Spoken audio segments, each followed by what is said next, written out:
Petrol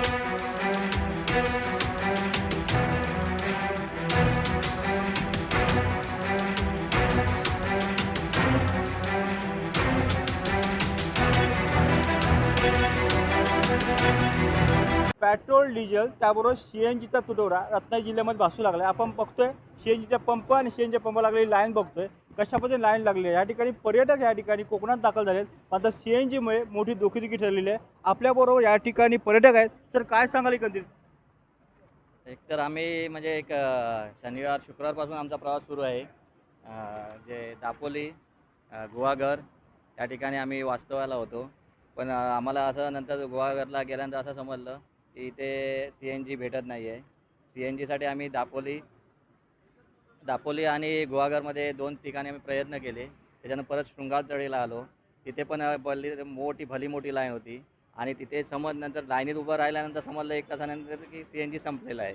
परत मग तिथून पुढे आम्ही इथे आता चिपळूणला परत आता थांबलेलो आहेत आणि त्या चिपळूणला पण तुम्ही सर्व बघताय की इथे मोठी लाईन लागलेली आहे. आता आम्हाला इथेच थांबून 1 तास झालेला आहे. याच्यापुढे आणखी 1 तासानंतर बहुतेक आमचा नंबर लागेल. तर जो काही निर्णय असेल, राष्ट्रहिताचा असेल, तुमच्या जनतेसाठी जो घेतलेला निर्णय असेल, तो थोडा असा नकारात्मक वाटतो. त्याच्यात जसं जसं त्याच्यात काही सुधारणा केली पाहिजेत, की बरेच ठिकाणी आहे, पण असून पण आम्हाला नाही आहे म्हणून सांगितलं जातं. CNG उपलब्ध नाही आहे. पण त्या ठिकाणी CNG असतो. पण थोड्या वेळात परत सुरू करतात किंवा आपल्या जे कोट्यातल्या माणसं असतात, त्या कोट्यातल्या माणसांना ते दिलं जातो. त्यामुळे जी सामान्य जनता आहे, ही पर्यटनासाठी आलेली कोकणाकडे आलेली आहे. म्हणजे देवगड असेल, पूर्ण सिंधुदुर्ग असेल, यासाठी जे कोण आलेले आहेत पर्यटकांसाठी मुलांसकट शाळेची सुट्टी आहे, ती सुट्टी कुठे वेस्ट झाल्यासारखी वाटतो. CNGच नसल्यामुळे पेट्रोल पण ते दर वाढत आहेत आणि पेट्रोल न परवडणार असल्यामुळे CNGवर लोक अवलंबून असतात. पण तोच उपलब्ध नसल्यामुळे जे पर्यटन आलेले जे व्यक्ती आहेत प्रवासी, ते मग आपल्या घरीच किंवा आसपासच्याच एरियात फिरतात. तुम्हाला देशहिताचा वाटतो की एकंदरीत आता निवडणुका पार पडल्या आहेत त्यामुळे कुठेतरी बरोबर. आता बरेच म्हणजे 4 ते 5 राज्याच्या निवडणुका झाल्या. काही ठिकाणी सरकारं बदलली आणि जो काय खर्च होतो, म्हणजे जो पैसा जनतेचाच खर्च होतो आहे, त्या खर्च झालेला पैसा परत कसा हे केला जातील, त्याच्यासाठी माझ्या मते ही वाढ असू शकते. त्याच्यासाठी शासनाने याच्यात थोडा बदल किंवा काही अंमलबजावणी केली पाहिजे आणि ह्या निर्णयाचा जो 50% जो चुकीचा आहे, 50% त्यांचा बरोबर असू शकतो. पण त्याच्यात त्या निर्णयामध्ये सुधारणा केली पाहिजे आणि जनतेला असं उन्हामध्ये 2-2 तास, 3-3 तास लहान मुलं आहेत बरोबर, की त्यांना त्रास होऊ नये यासाठी शासनाने काहीतरी निर्णय घ्यावा, ठोस निर्णय घ्यावा, हीच आमच्या सामान्य जनतेची विनंती आहे त्यांना. आपल्या काही महिला सुद्धा आहेत. खाद्यतेलावरती सुद्धा निर्बंध आलेत. काय सांगाल? खाद्यतेलाबद्दल काय सांगाल? खाद्यतेल जपून वापरायचं म्हणतं काय सांगाल?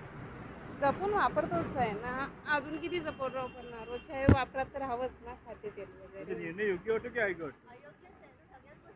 अयोग्य असं नाही, पण ठीक आहे, आपण जपून वापरतोच ना. मध्यमवर्गीय लोक जपून वापरतात. अजून किती काय करणार? पण किती जपून वापरायचं, त्याला पण काहीतरी मर्यादा आहेत की नाही. बचत केली पाहिजे. बचत तर आपण करतो, सर्वसामान्य माणसं ही बचत ही करतातच. प्रत्येक गोष्टीमध्ये म्हणजे मन मारूनच जगतो असं म्हणायला काही हरकत नाहीये. पण अजून किती ना जपून वापरायचं असं. काम करताना आवड वाटतं आता खाद्यतेल? हो, थोडंफार तरी आहेच. सणावाराला जर आपल्याला भज्या जरी काढायचं तरी 100 वेळा विचार करायला लागतो, तेल वापरून काढायचं कसं करायचं. काय हा निर्णय योग्य वाटतो तुम्हाला? मला तर नाही वाटत असं. काय पर्यटक आपल्या बरोबर आहेत. सर काय सांगाल? कधी काय अडचण येते?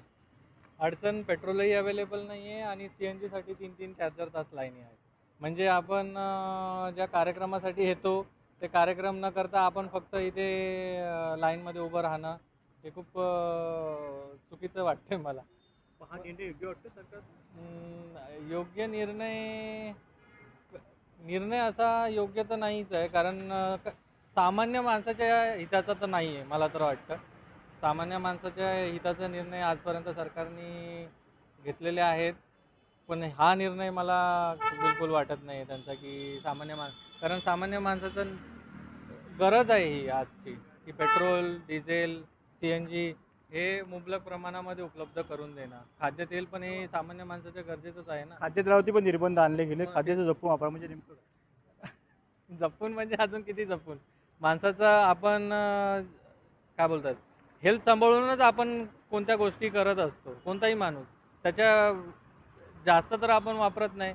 एखाद्या माणसाला जेवढं गरजेचं आहे खाद्यतेल तेवढं तर लागणारच आहे. त्यासाठी काहीतरी वेगळ्या उपाययोजना करून सरकारने हा निर्णय घ्यायला पाहिजे. आता ते लॉकडाऊनचा इशारा वाटतो याच्यामध्ये, लॉकडाऊन पडेल असं वाटतं. नाही, लॉकडाऊन तर नाही वाटत, पण महागाई मला असं वाटतंय की खूपच वाढ होणार आहे आणि भयंकर वाढ होणार आहे महागाईमध्ये. पेट्रोल डिझेल मैं बताना चाहता हूँ पब में ये प्रॉब्लम हो रहा है हमको कि नोजल 4 है और उनका वर्कर एक ही है, तो 4 नोजल को घूम घूम के भरते भरते टाइम लग जाता है, जो कि हमें परेशान होता है, हमारा कस्टमर को भी परेशान होता है, क्योंकि बच्चे लोग बहुत परेशान होते हैं इसमें गर्मी में। और मैंने आ रहा हूँ 1 महीने से कोकन में इतना प्रॉब्लम है सीएनजी और गैस पेट्रोल का, जो कि पेट्रोल पंप में हम लोग को लाइन लगाते लगाते पूरा दिन 2 से 2.5 घंटा चले जाता है। तो हमारा 9 बजे का ड्रॉप रहता है और हम ड्रॉप करते हैं 1 बजे तक, तो हमें भी तकलीफ होता है, कस्टमर को भी तकलीफ होता है। सरकार के पास में ये मांग है कि जो कि गैस और पेट्रोल भरपूर मिले हमें, ताकि कोई तकलीफ हमें ना होए, और जो काम करते हैं अपना पंप में उनका ज़रा तहकीकात कीजिए कि कितना आदमी है वो रखा है, और वो वजह से भी लाइन लंबा हो रहा है, उतना हमारा सरकार से निवेदन है। तरी बघतो आपण सरकारने जे सर्व नागरिकांचं म्हणणं आहे ते जाणून घेऊन जे काही किमती आहे, जी महागाई वाढले, निर्बंध आणावे, पेट्रोल डिझेल उपलब्ध करून द्यावं, CNG पण उपलब्ध करावं. आपण बघतोय कशा पद्धतीने बघा कॅमेऱ्याच्या मध्ये दृश्य बघा, हे महानगर गॅसचं आहे. या ठिकाणी CNGसाठी लांबच्या लांब रांगा लागलेल्या आहेत आणि या ठिकाणी पर्यटक मुंबईहून आणि पुण्याहून दाखल झालेले आहेत. कोकणामध्ये खास फिरण्यासाठी आलेत, मात्र यांची अवस्था पाहिली तर खूप दयनीय आहे.